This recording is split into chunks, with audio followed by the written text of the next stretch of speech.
po ng reaction dun sa final na impeachment complaint versus PBBM po? Tatanong ninyo ako. Isa na naman drama series na mukhang tatagal ng 1 taon.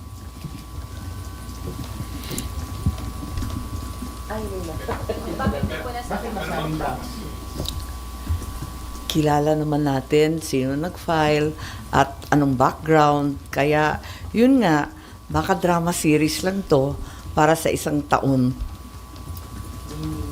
Tagal. May understanding na ang ibig nyo sabihin, para siya naging bakuna. O gagawin siya. O, ikaw nagsabi.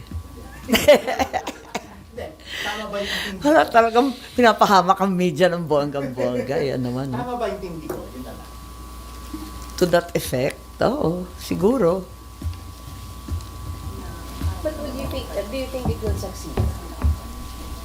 Yung mga grounds na given dun sa Hindi ko nabasang maigi kasi natatawa ako sa itsura. Bakit ma'am? Ba't nakakatawa? Wala, masyadong obvious na drama series. Marami tayong napanood na pelikulang ganun eh.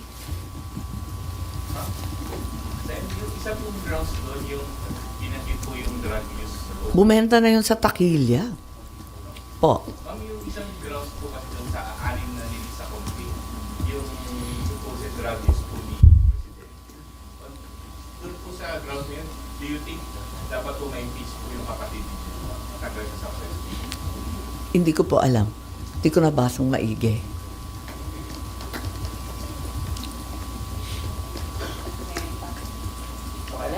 Tapos may impeachment complaint din kay VP ulit, ano?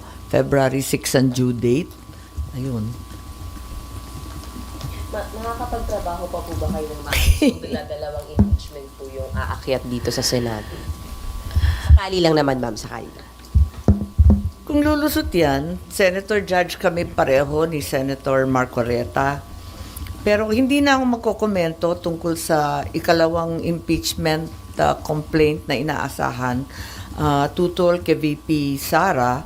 Pero sa palagay ko, alam na ng Kongreso ang nangyari nung nakaraang eleksyon.